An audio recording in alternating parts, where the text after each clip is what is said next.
Hi friends, welcome to my blog. તો આજે આપણે બનાવીશું પાણીપુરી માટેનું ચટપટું પાણી.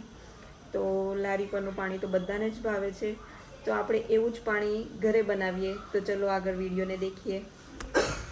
સૌથી પહેલાં આપણે લાલ મરચાંને સૂકા લાલ મરચાંને પલાળી દઈશું પાણીમાં. પછી આંબલી લઈશું. આંબલીને પણ ગરમ પાણીમાં બોળી રાખવાની અને આમ થોડુંક ઉકાળી લેશો તોય ચાલશે. તો આ રીતે કરી દેવાનું. તો પાણી બનાવવા માટે આપણે લઈશું લીલું મરચું, ફુદીનું, લીલા ધાણા, લસણ અને આદું. તો હવે બધું મિક્સરના જારમાં નાખી દેવાનું. હવે એમાં પહેલાં નાખીશું આપણે નમક થોડું સ્વાદ અનુસાર, પછી હિંગ નાખવાની છે.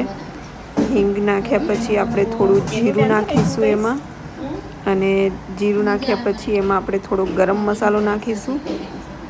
અને ગરમ મસાલો નાખીએ તો સારું જ લાગે, તીખું બનાવવાનું છે એટલે. અને પછી થોડું સંચર પાવડર નાખીશું, અને એમાં બ્લેન્ડ કરવા માટે થોડું પાણી ઉમેરી દેવાનું છે. તો આ બધું મિક્સરમાં હવે પીસી નાખવાનું છે.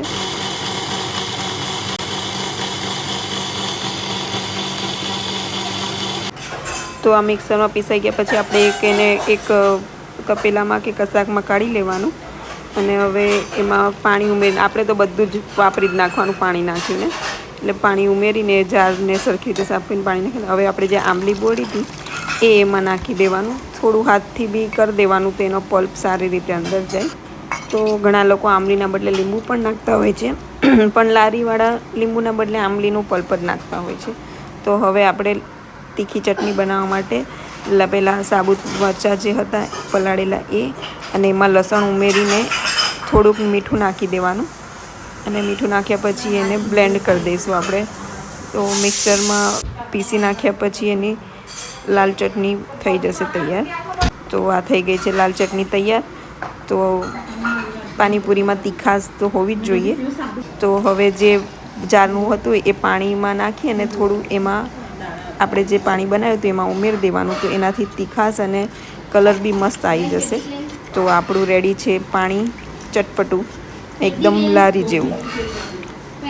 તો હવે થોડા બાફેલા બટાકા લીધા છે, એમાં આપણે બટાકાને આવી રીતે આપણે મેશ કરી દઈશું.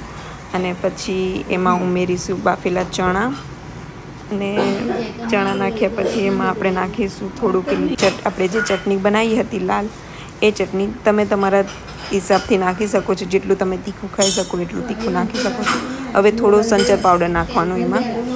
અને ગ્રીન મિક્સર બનાવવું હોય તેમાં ગ્રીન ચટણી પેલી જે આપણે બનાવી હતી એ થોડી નાખી દઈએ તો બી મસ્ત લાગે. હવે થોડા ધાણા ઉમેરી દેવાના.